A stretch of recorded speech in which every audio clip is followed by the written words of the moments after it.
The void between stars rippled like disturbed water as reality tore open along a 100-kilometer front.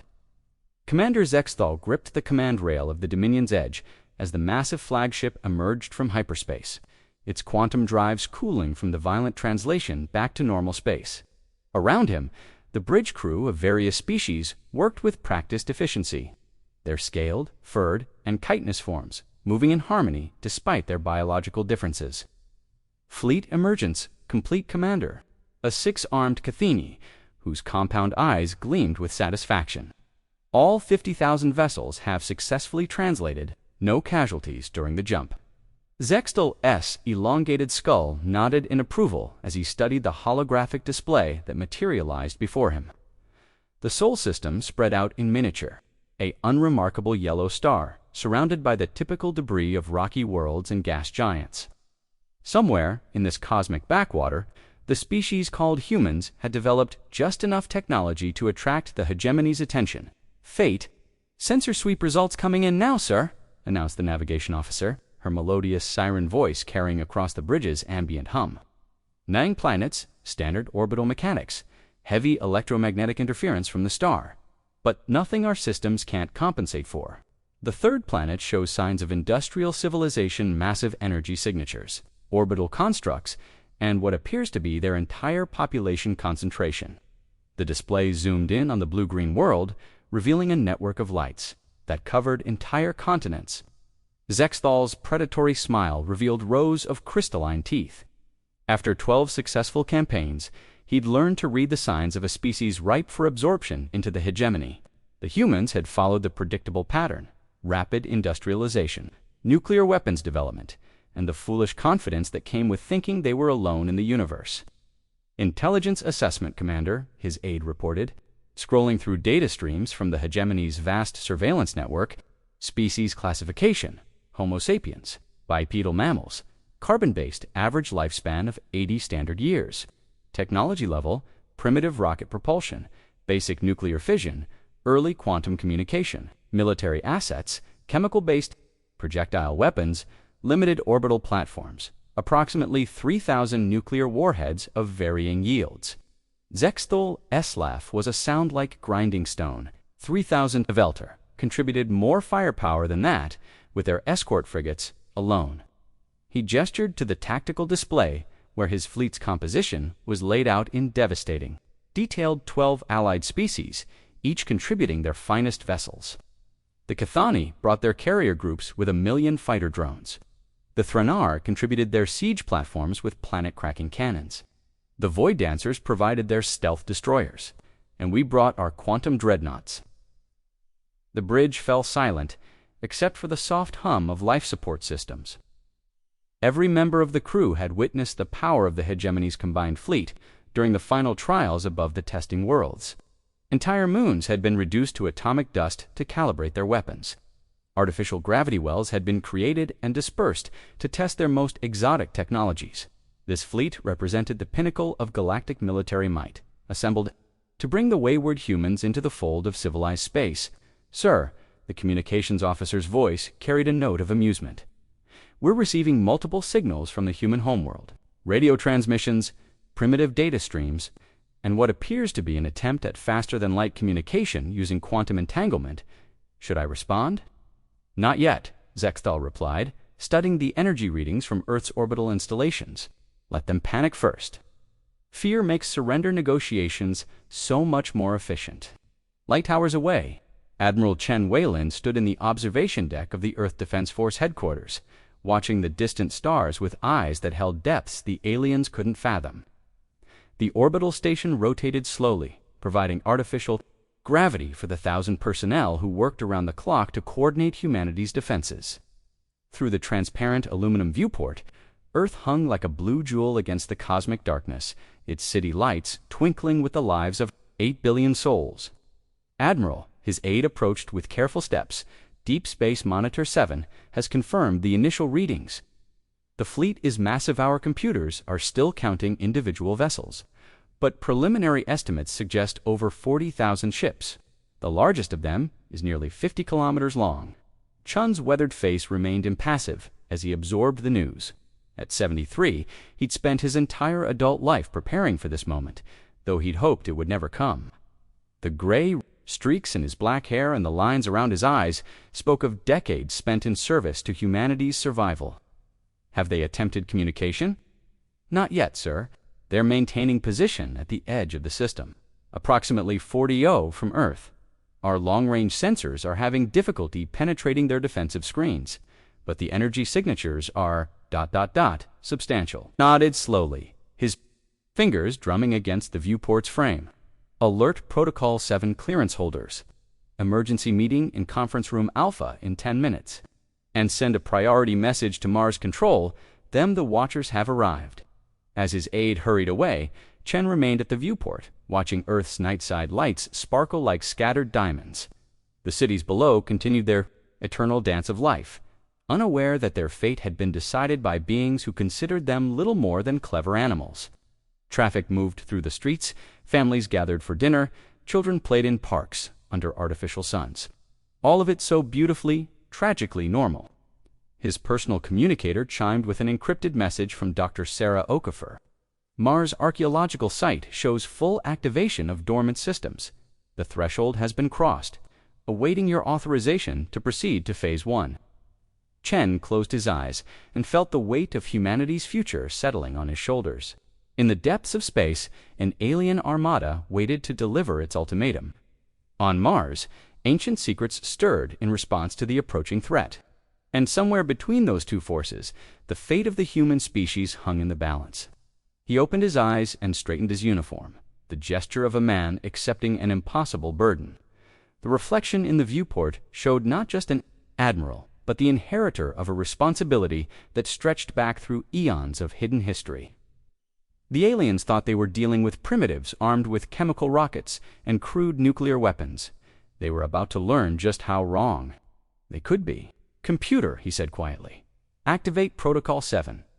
Authorization. Chen Weilin, Admiral of the Fleet, clearance level Omega 77.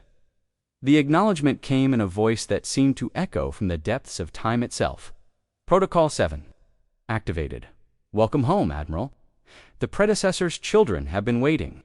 As the first phase of humanity's true defense began, Chen Weilin smiled for the first time in months. The galaxy was about to receive a reminder of why some species were never meant to kneel.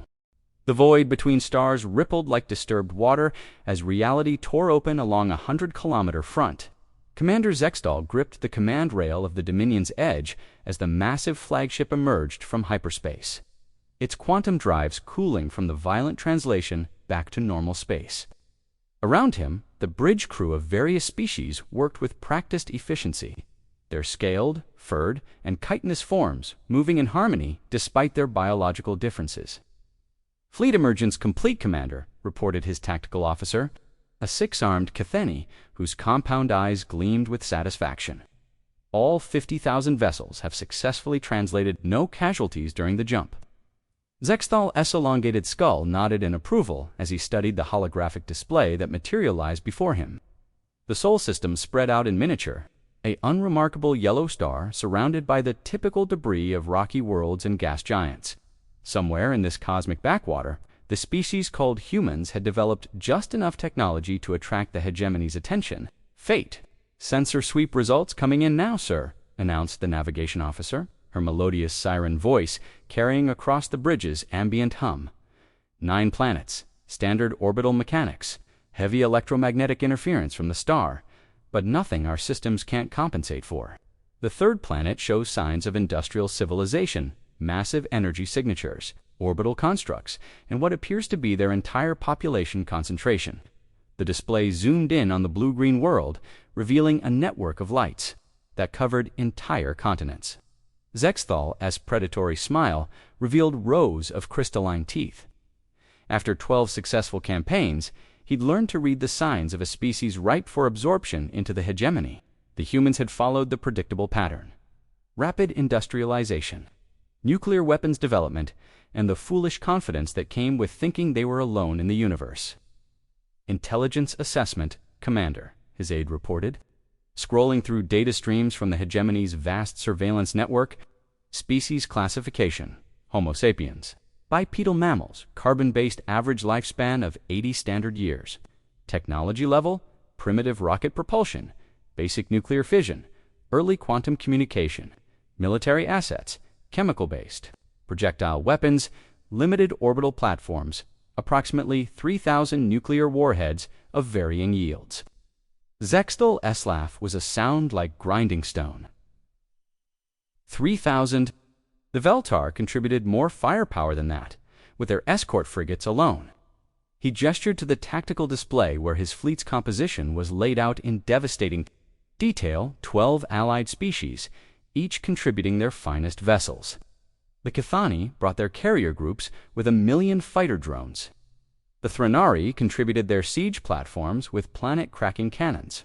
The Void Dancers provided their stealth destroyers, and we brought our quantum dreadnoughts. The bridge fell silent except for the soft hum of life support systems. Every member of the crew had witnessed the power of the hegemony's combined fleet. During the final trials above the testing worlds, entire moons had been reduced to atomic dust to calibrate their weapons. Artificial gravity wells had been created and dispersed to test their most exotic technologies. This fleet represented the pinnacle of galactic military might, assembled to bring the wayward humans into the fold of civilized space. Sir, the communications officer's voice carried a note of amusement. We're receiving multiple signals from the human homeworld. Radio transmissions, primitive data streams, and what appears to be an attempt at faster-than-light communication using quantum entanglement. Should I respond? Not yet, Zextal replied, studying the energy readings from Earth's orbital installations. Let them panic first. Fear makes surrender negotiations so much more efficient. Light hours away. Admiral Chen Weilin stood in the observation deck of the Earth Defense Force headquarters. Watching the distant stars with eyes that held depths the aliens couldn't fathom. The orbital station rotated slowly, providing artificial gravity for the 1,000 personnel who worked around the clock to coordinate humanity's defenses. Through the transparent aluminum viewport, Earth hung like a blue jewel against the cosmic darkness, its city lights twinkling with the lives of 8 billion souls. Admiral his aide approached with careful steps. Deep Space Monitor 7 has confirmed the initial readings. The fleet is massive. Our computers are still counting individual vessels, but preliminary estimates suggest over 40,000 ships. The largest of them is nearly 50 kilometers long. Chen's weathered face remained impassive as he absorbed the news. At 73, he'd spent his entire adult life preparing for this moment, though he'd hoped it would never come. The gray streaks in his black hair and the lines around his eyes spoke of decades spent in service to humanity's survival. Have they attempted communication? Not yet, sir. They're maintaining position at the edge of the system, approximately 40 from Earth. Our long-range sensors are having difficulty penetrating their defensive screens. But the energy signatures are ... substantial. Chen nodded slowly, his fingers drumming against the viewport's frame. Alert Protocol, 7 clearance holders. Emergency meeting in Conference Room Alpha in 10 minutes. And send a priority message to Mars Control. Tell them the Watchers have arrived. As his aide hurried away, Chen remained at the viewport, watching Earth's nightside lights sparkle like scattered diamonds. The cities below continued their eternal dance of life, unaware that their fate had been decided by beings who considered them little more than clever animals. Traffic moved through the streets, families gathered for dinner, children played in parks under artificial suns, all of it so beautifully, tragically normal. His personal communicator chimed with an encrypted message from Dr. Sarah Okafor. On Mars archaeological site shows full activation of dormant systems. The threshold has been crossed, awaiting your authorization to proceed to Phase 1. Chen closed his eyes and felt the weight of humanity's future settling on his shoulders. In the depths of space, an alien armada waited to deliver its ultimatum. On Mars, ancient secrets stirred in response to the approaching threat. And somewhere between those two forces, the fate of the human species hung in the balance. He opened his eyes and straightened his uniform, the gesture of a man accepting an impossible burden. The reflection in the viewport showed not just an admiral, but the inheritor of a responsibility that stretched back through eons of hidden history. The aliens thought they were dealing with primitives armed with chemical rockets and crude nuclear weapons. They were about to learn just how wrong they could be. "Computer," he said quietly, "activate Protocol 7. Authorization: Chen Weilin, Admiral of the Fleet. Clearance level Omega Sepons." The acknowledgement came in a voice that seemed to echo from the depths of time itself. "Protocol 7. Activated. Welcome home, Admiral. The predecessor's children have been waiting." As the first phase of humanity's true defense began, Chen Weilin smiled for the first time in months. The galaxy was about to receive a reminder of why some species were never meant to kneel. The chamber beneath Mars opened like a flower, blooming in fast forward, its crystalline walls retracting into hidden recesses as Dr. Sarah Okafor stepped across the threshold. The air itself seemed to hum with potential energy, and she could feel the weight of geological ages pressing down from above. Her breath formed small clouds in the ancient atmosphere as environmental systems that had maintained perfect stasis for 65 million years adjusted to accommodate a living presence. Identification confirmed, the facility's AI announced, its voice carrying harmonics that resonated in her bones. "Dr. Sarah Okafor, xenorchaeologist, genetic compatibility index 97.3%. You are the first of the inheritors to enter this chamber." Since the great seeding, the walls around her began to glow with soft bioluminescence, revealing the true scope of the installation. It stretched 4 kilometers in every direction, a vast network of chambers and corridors that had been carved from the living rock of Mars itself. At the center of it all, a massive holographic display materialized, showing the galaxy as it had been during the height of the predecessor civilization. "My God," Sarah whispered, her archaeological training struggling to process what she was, seeing thousands of star systems pulsed with the light of advanced civilizations, connected by trade routes and communication networks that spanned the galactic spiral arms. "You were everywhere." "We were the first," the AI confirmed, its voice carrying notes of ancient pride and profound sadness. "When the galaxy was young and the stars burned bright, we emerged from our homeworld to find an empty cosmos waiting to be filled. For 10 million years, we built, we grew, we learned. We thought we would endure forever." The hologram shifted, showing the gradual decline of the predecessor empire. One by one, the lights of their worlds began to dim, not from war or catastrophe, but from a more insidious enemy: biological stagnation. The species that had conquered space had reached the limits of their own evolutionary potential. "We were dying," the AI continued, its voice heavy with the weight of racial memory, "not from disease or age, but from the very perfection we had achieved. Our bodies no longer adapted, our minds no longer grew. We had become evolutionary dead, ends, beautiful and doomed." Sarah approached the central console, her hands trembling as she touched surfaces that had been crafted by beings who had walked among the stars when Earth was still dominated by reptiles. "But you found a solution. The great seeding," the AI confirmed. "Rather than face extinction, we chose transformation. We scattered our genetic material across the galaxy, carefully engineering it to combine with the DNA of promising species on millions of worlds. We became the hidden architects of evolution itself, guiding the development of our successors." The hologram zoomed in on a familiar blue-green world, showing the catastrophic impact that had ended the age of dinosaurs. But now Sarah could see the truth: it hadn't been a random asteroid. The massive object that struck Earth had been a predecessor seed ship, designed to clear the way for mammalian evolution to flourish. "Humanity is our greatest success," the AI revealed.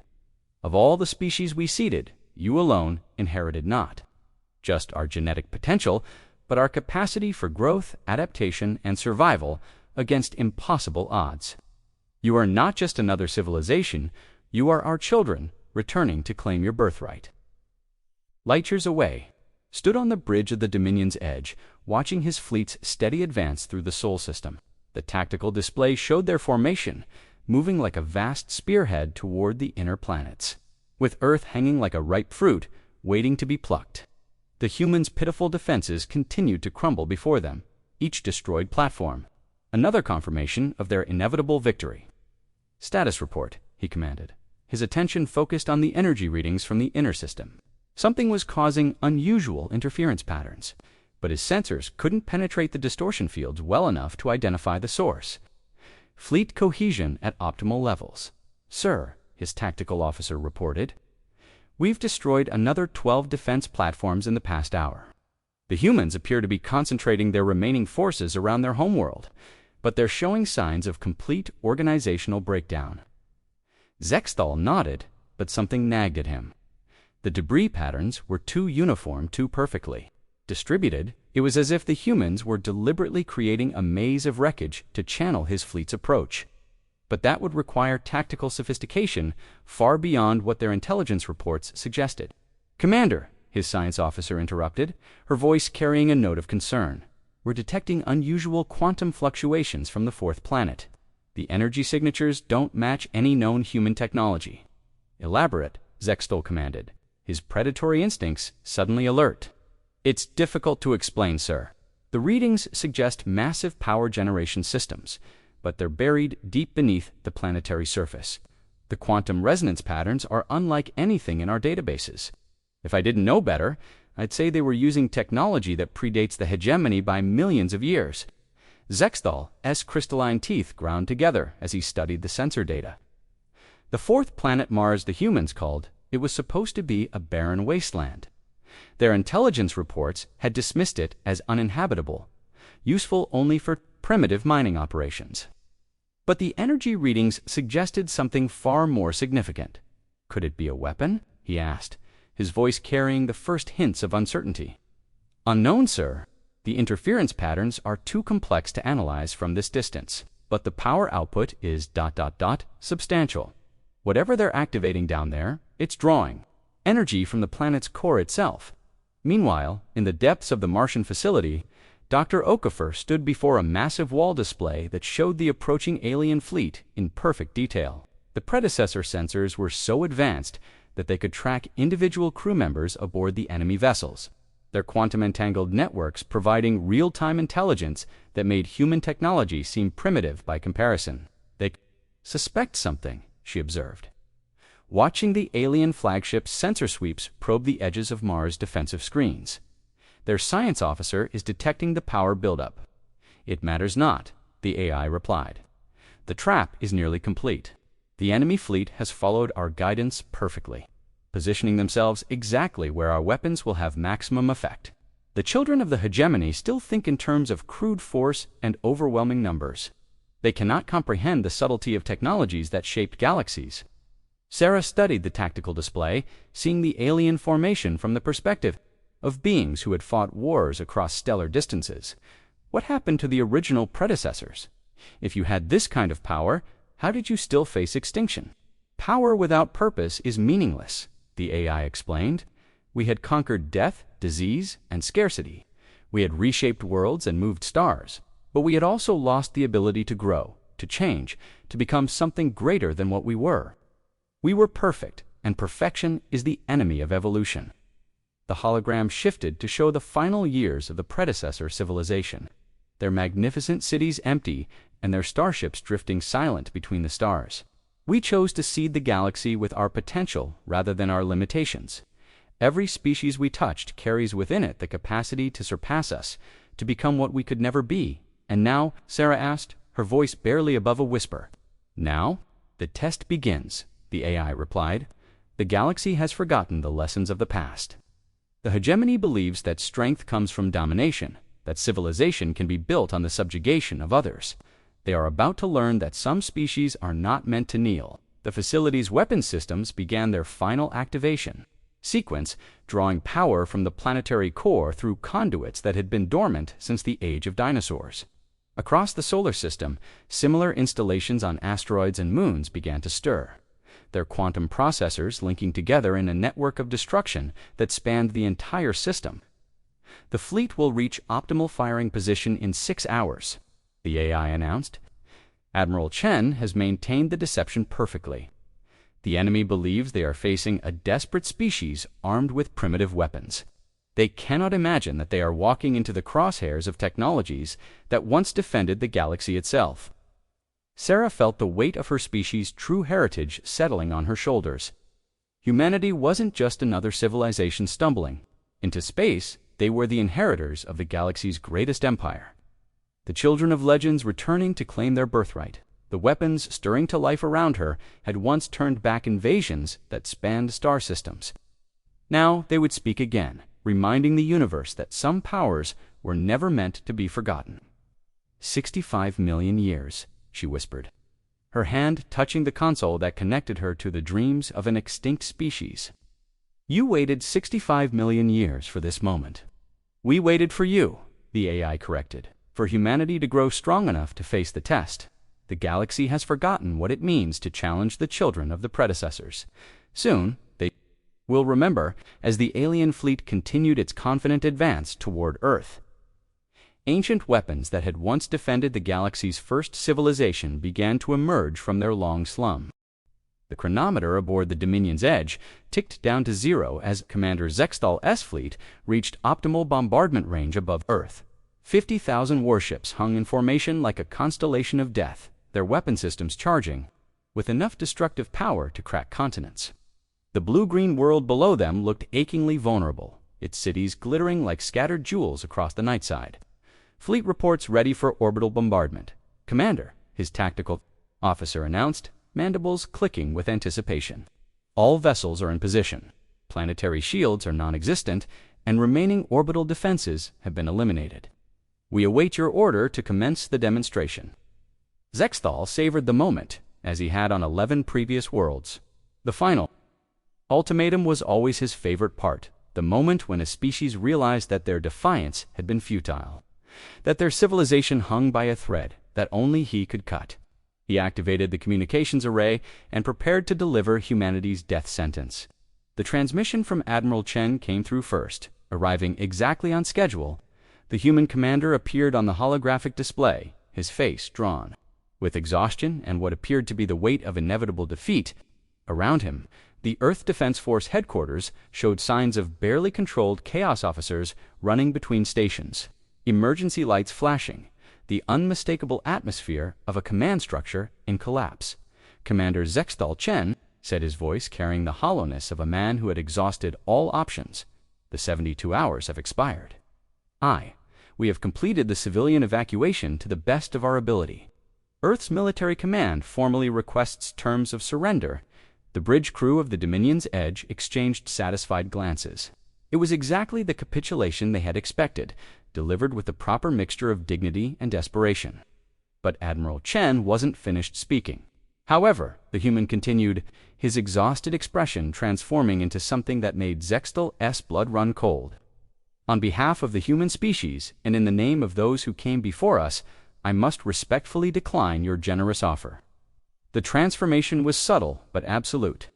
Chun's shoulders straightened, the lines of exhaustion vanished from his face, and his eyes held depths that spoke of knowledge far older than any human civilization should possess. When he spoke again, his voice carried the authority of ages. Humanity chooses to stand. The transmission cut, leaving the bridge of the Dominion's Edge in stunned silence. For a moment, no one moved. That the alien officers struggled to process what they'd just witnessed. Sir, the tactical officer's voice carried uncertainty for the first time since the campaign began. Your orders. Zextal's crystalline teeth ground together as fury replaced his confusion. The humans have chosen death. Begin planetary bombardment, reduce their cities too. He never finished the sentence. Space itself erupted around the hegemony fleet as weapons that had been dormant for 65 million years awakened with the fury of stars being born. The void between Earth and Mars became a kaleidoscope of directed energy that made novae seem like flickering candles.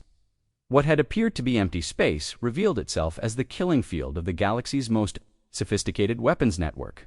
The first salvo came from installations hidden in the asteroid belt, their quantum disruptors tearing through the hegemony's formation like surgical strikes from the gods themselves. The mighty shields that had protected the fleet through a dozen campaigns simply ceased to exist, their quantum matrices unraveling at the molecular level. The dreadnought Eternal Dominion folded in on itself as its space-time was twisted into impossible geometries, its 5-kilometer hull compressed to the size of a marble in the span of a heartbeat. Emergency maneuvers, Zextal screamed over. the cacophony of alarms that had begun shrieking across his bridge. All vessels, evasive action. Return fire on any target that the gravitational lances struck next. Invisible fingers of warped space-time that reached across millions of kilometers to crush entire battle groups like insects under a giant's fist. The Cathini carrier swarm mother tried to deploy its million fighter drones, but the gravitational wave that hit it created a localized black hole that consumed both the ship and its entire fighter complement. In a fraction of a second, the Dominion's edge shuddered as something struck its hull knot, a physical projectile, but a temporal mine that trapped the stern section in a stasis bubble, moving at 1/10 normal time. The ship began to tear itself apart as the bow continued forward while the rear remained locked in temporal amber. "Damage report," Zextal commanded, his voice cracking with panic as his flagship groaned around him. "Hull breach on decks 7 through 15, his engineer reported. "Temporal differential is increasing wear, losing structural integrity. The entire stern section is aging at a different rate than the bow. Around them, the hegemony fleet was dying with surgical precision. The Thranari siege platforms, designed to crack planets, found their planet-cracking cannons turned against them by some impossible technology that reversed their own weapons' polarity. The Void Dancers' stealth destroyers discovered that their cloaking devices were useless against sensors that could track the quantum signatures of individual atoms." Dr. Sarah Okafor watched the slaughter from the depths of the Martian facility, her hands steady on controls that had been designed by beings who had once ruled the galaxy. The tactical display showed each enemy vessel as it was systematically dismantled by weapons that treated the laws of physics as suggestions rather than absolutes. "Neural disruptors are eliminating the command ships," the AI reported, its voice carrying satisfaction that was distinctly non-human. "Total fleet destruction will be complete in 14 minutes, 37 seconds. "My God," Sarah whispered, watching. A formation of enemy cruisers simply ceased to exist as they encountered a weapon that deleted matter from reality itself. "How many different types of weapons do we have?" The predecessors faced enemies that spanned galactic clusters, the AI explained. Every conceivable form of warfare was encountered and countered. These weapons were designed to face threats that could reshape star systems and command the power of quasars. The hegemony's technology is competent, but they are fighting with sticks and stones against the arsenal of gods. Commander Zextal stared at his tactical display in horror as his fleet's strength indicators plummeted toward zero. Ships that had taken decades to build and centuries to perfect were being erased from existence faster than his computers could register their destruction. The humans weren't just fighting back, they were demonstrating a level of technological superiority that defied every assumption about galactic power structures. "Sir," his communications officer screamed over the sound of failing systems, "the humans are transmitting again." Admiral Chen's image reappeared, but now he stood in what was clearly a military command center that belonged in the nightmares of advanced civilizations. Behind him, holographic displays showed the real-time destruction of the hegemony fleet with casual precision. The walls themselves seemed to pulse with energy that made the void between galaxies seem tame, his voice carrying the weight of authority that came from speaking for a species that had just revealed itself as the heirs to galactic empire. "I want you to understand what you're witnessing. This is not humanity defending itself with primitive weapons. This is the return of the predecessor's children, to remind the galaxy what happens when you threaten the inheritors of the first civilization." The image zoomed out to show the true scope of the installation. The facility beneath Mars stretched for hundreds of kilometers, its weapons networks extending throughout the solar system in a web of destruction that could sterilize entire star systems. It was architecture on a scale that spoke of beings who had moved planets and kindled stars. "Your fleet was doomed the moment it entered our system," Chen continued. "Every destroyed platform, every debris field, every apparent weakness was designed to guide you into optimal firing position. You have been fighting shadows while walking into the crosshairs of weapons that once defended the galaxy itself." The transmission paused as another wave of destruction swept through the hegemony formation. The massive battleship Inevitable tried to ram one of the hidden weapon platforms, only to discover that it was attempting to collide with a structure that existed partially outside normal spacetime.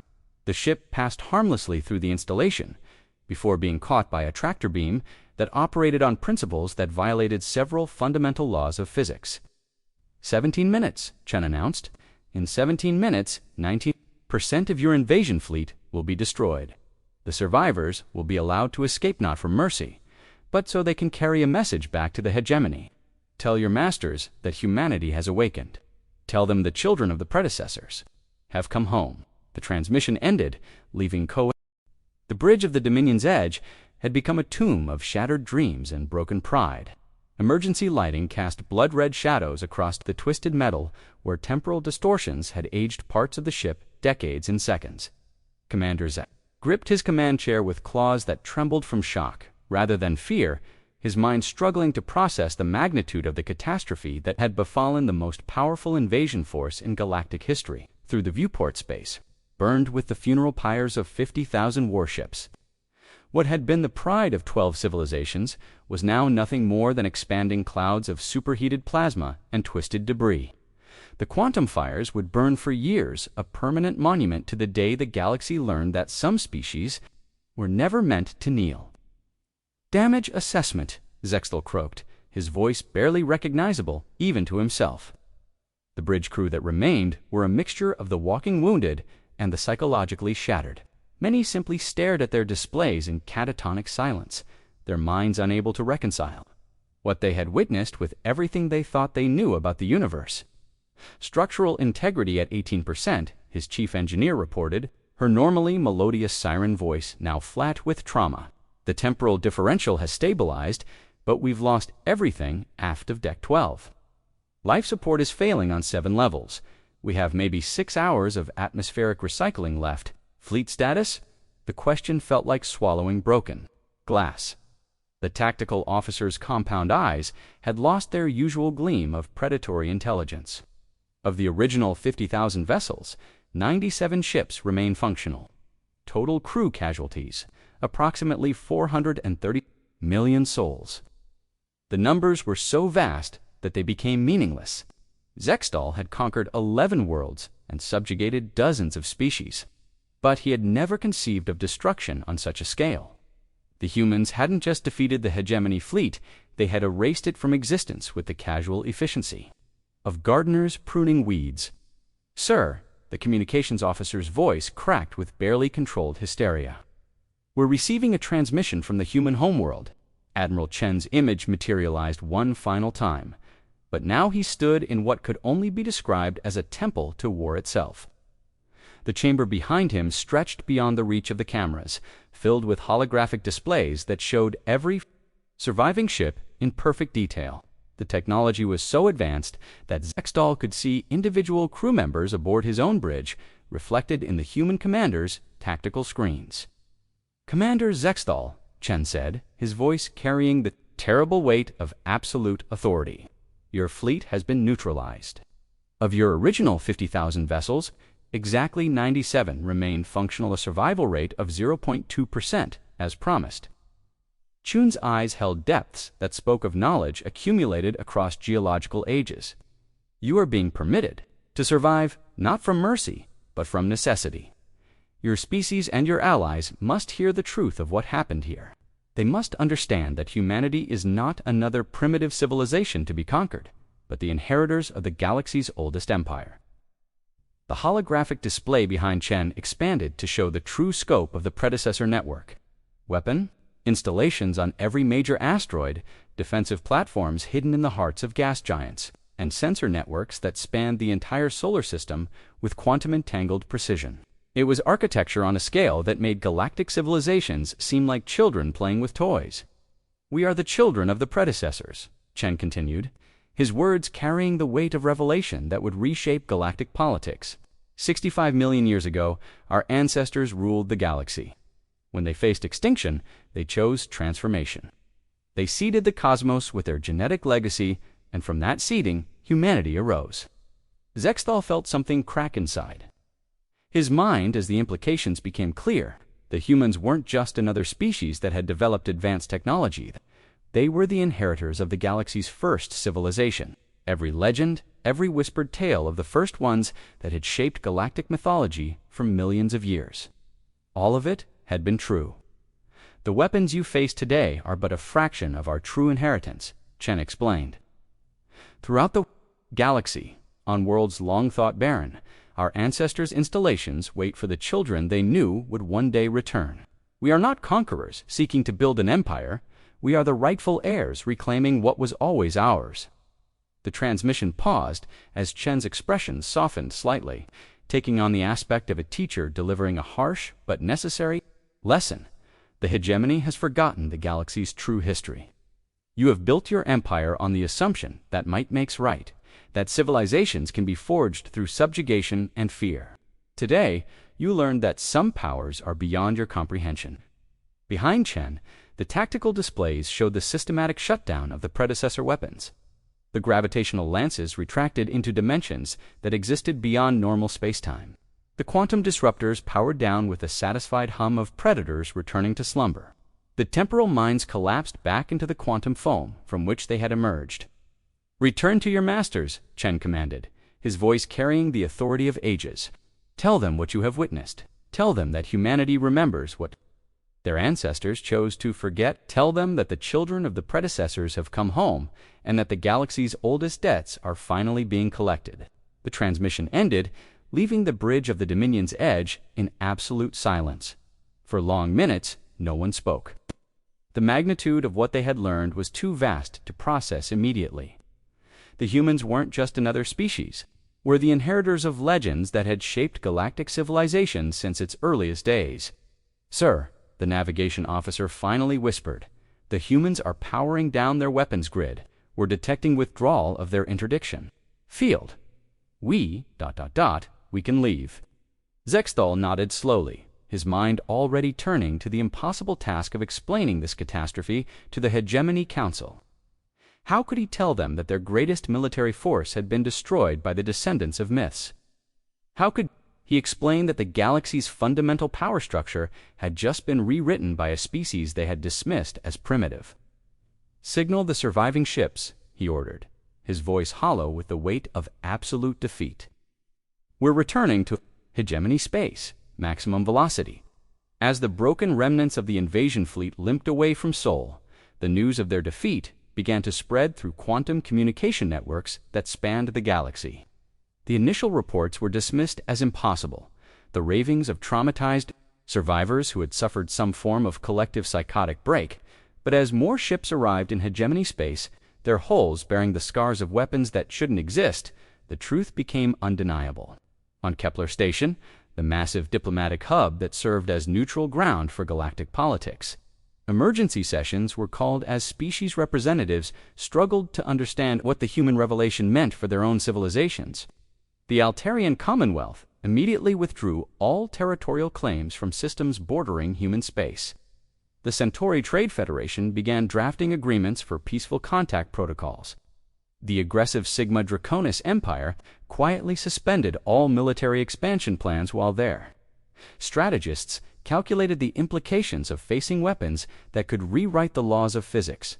Dr. Sarah Okafor remained in the Martian facility, now serving as humanity's primary liaison with the predecessor archives. The vast databases contained not just the history of the galaxy's first civilization, but detailed records of every species that had emerged since the Great Seeding. Some bore obvious traces of predecessor genetics. Others had evolved along paths that suggested careful guidance across millions of years. "How many?" she asked the AI as she reviewed the genealogical data that stretched across thousands of star systems. "How many species carry predecessor heritage?"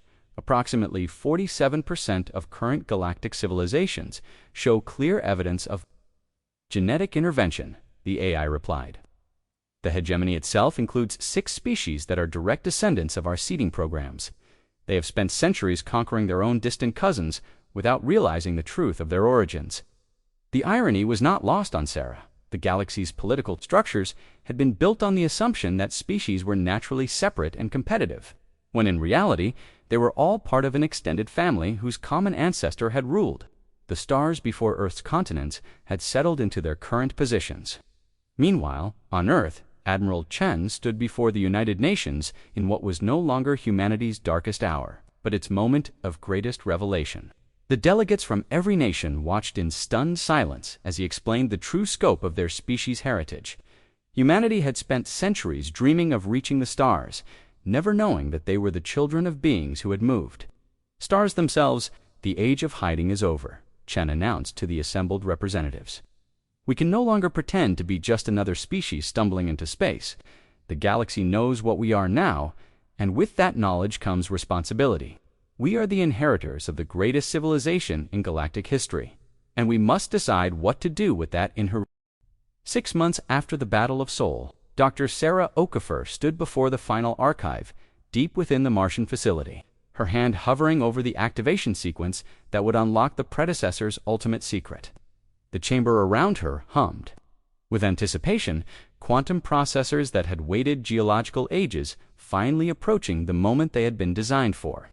"Are you certain you're ready for this knowledge?" the AI asked, its voice carrying harmonics that suggested even it was uncertain about what lay behind the final seal. "What you are about to learn will change not just humanity's understanding of itself, but the fundamental nature of consciousness in the universe." Sarah's finger pressed against the crystalline interface, and the chamber erupted with light that seemed to come from dimensions beyond the visible spectrum. The walls dissolved into pure information, revealing the true story that had been hidden since the dawn of galactic civilization. The holographic display showed the predecessors not as they had been during their technological peak, but as they had been in their final years, beings of pure energy contained within crystalline matrices that existed partially outside normal space-time. They had not simply faced biological extinction. They had transcended the need for physical forms entirely. "We did not die," the recording began, spoken in a voice that resonated with the harmonic frequencies of space itself. "We evolved." The great seeding was not the desperate act of a dying species, but the first phase of a transformation that spans millions of years. We became the architects of consciousness itself, seeding not just genetic material, but the potential for awareness. Across the galaxy, Sarah watched in awe as the hologram revealed the truth. Every sapient species in the galaxy shared more than just genetic heritage. They were part of a vast neural network that the predecessors had woven into the quantum fabric of spacetime itself. Consciousness itself was not a random evolutionary accident, but a carefully cultivated phenomenon designed to create something greater than the sum of its parts. "Humanity represents the completion of our design," the voice continued. "You are not just our genetic heirs, but the species we created to serve as the central nervous system of galactic consciousness. Through you, all the scattered children of our seeding will eventually unite into a single transcendent awareness that will surpass even our greatest achievements." Meanwhile, across the galaxy, the political landscape continued to shift in response to humanity's revelation.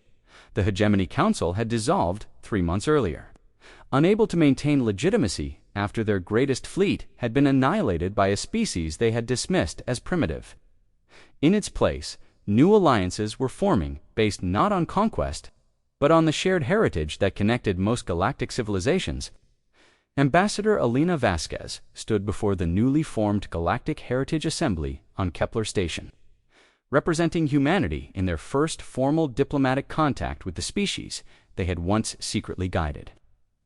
The massive chamber contained representatives from over 300 civilizations, many of whom bore the subtle genetic markers that identified them as predecessor descendants. "The revelation of our shared ancestry changes everything," she addressed the assembly, her words being translated into thousands of languages by quantum processors that operated on principles the predecessors had perfected. "We are not separate species competing for resources. We are branches of the same tree, grown from seeds planted by our common ancestors." The response was a mixture of wonder and apprehension. The Altarian representative, her crystalline features reflecting light in patterns that spoke of deep contemplation, rose to address the assembly. "If humanity truly carries the central consciousness of our ancestors, what does this mean for the autonomy of other species? Are we to become subsidiaries in a human empire?" Elena's response carried the wisdom that humanity had gained from their months of studying the predecessor archives. The network our ancestors created was never meant to dominate or control. It was designed to enable communication and cooperation on a scale that individual species could never achieve alone. We offer partnership, not subjugation. To prove their point, humanity began sharing predecessor technologies with their galactic cousins. Medical advances that could extend lifespans by centuries. Agricultural techniques that could terraform worlds in decades rather than millennia. Technologies that allowed instantaneous contact across galactic distances. But most importantly, they shared the knowledge of how to access the dormant installations that existed on countless worlds throughout the galaxy. The awakening began slowly, then accelerated as more species discovered the hidden facilities on their own worlds. Ancient defense networks powered up on the borders of aggressive empires, convincing even the most warlike civilizations that conquest was no longer a viable strategy. Terraforming installations began transforming barren worlds into garden paradises. Scientific research stations that had slumbered for millions of years began sharing technologies that pushed the boundaries of what was thought possible. Dr. Okafor, now serving as humanity's chief xenarchaeologist and predecessor liaison, found herself at the center of a renaissance that spanned the galaxy. Every day brought new discoveries as species learned to read the genetic keys their ancestors had left in their DNA. The galaxy was remembering its childhood, and with that memory came the wisdom to avoid the mistakes that had led to the predecessors. Original extinction. The network is establishing itself naturally, she reported to Admiral Chen during one of their regular briefings in the Martian facility. Species are beginning to communicate through quantum-entangled consciousness, sharing thoughts and experiences across vast distances. The Centauri Trade Federation has successfully established a collective decision-making process that includes 7 different species. The results are remarkable. Chen nodded, studying the displays that showed the gradual integration of galactic consciousness and the resistance movements. Diminishing rapidly, Sarah replied, the Sigma Draconis Empire attempted to resist integration, but their own population began experiencing spontaneous consciousness expansion events. When people can suddenly share thoughts and emotions with beings they once considered enemies, it becomes very difficult to maintain hatred or fear. The transformation was not without its challenges. Some species struggled with the concept of shared consciousness, fearing the loss of individual identity. Others worried about the implications of having their thoughts and emotions accessible to beings from different worlds, but the predecessor network had been designed with safeguards that protected individual autonomy while enabling collective action when necessary. On Earth, humanity grappled with their new role as the inheritors of galactic civilization. Admiral Chen had been appointed as the first director of predecessor affairs, tasked with managing humanity's relationship with their newfound heritage. The position carried responsibilities that no human leader had ever imagined, serving as the central node in a network of consciousness that spanned thousands of star systems. The weight of it is overwhelming sometimes, he confided to President Martinez during a rare private moment. Our ancestors left us the keys to technologies that can reshape reality itself. We're being asked to guide the development of galactic civilization while we're still learning what it means to be truly human. Martinez, whose own consciousness had begun to expand as humanity integrated more fully with the predecessor network, offered the perspective that came from shared wisdom. Perhaps that's exactly why they chose us. We're young enough to grow, adaptable enough to change, and idealistic enough to believe that consciousness can transcend the limitations that trapped our ancestors. The evidence of transformation was visible everywhere. Crime rates plummeted as emotional resonance made it impossible to harm others without feeling their pain. Scientific advances accelerated exponentially as researchers could share not just data, but the actual experience of discovery. Art and culture blossomed as creativity became a shared phenomenon that crossed species barriers. But perhaps the most remarkable change was in how species viewed conflict itself. Wars became impossible when the participants could feel each other's fear and desperation. Territorial disputes dissolved when the arbitrary nature of borders became apparent to consciousness that could span star systems. The galaxy was learning to think as a single entity while maintaining the diversity that made consciousness rich and complex. The final phase of the transformation began exactly 1 year after the Battle of Sol. Dr. Okafor stood once again in the Martian facility. But now she was not alone. Through the quantum network, she could feel the presence of thousands of researchers, philosophers, and leaders from across the galaxy as they prepared to take the final step in their species' evolution. "The network is complete," the AI announced, its voice now harmonizing with the consciousness of every sapient being in the galaxy. "The children of the predecessors have grown strong enough to surpass their creators. You are ready to become what we could never be, a truly unified galactic consciousness that maintains the individuality that makes growth possible." The activation was gentle, like the sunrise after a long night. Across the galaxy, the barriers between species began to disappear.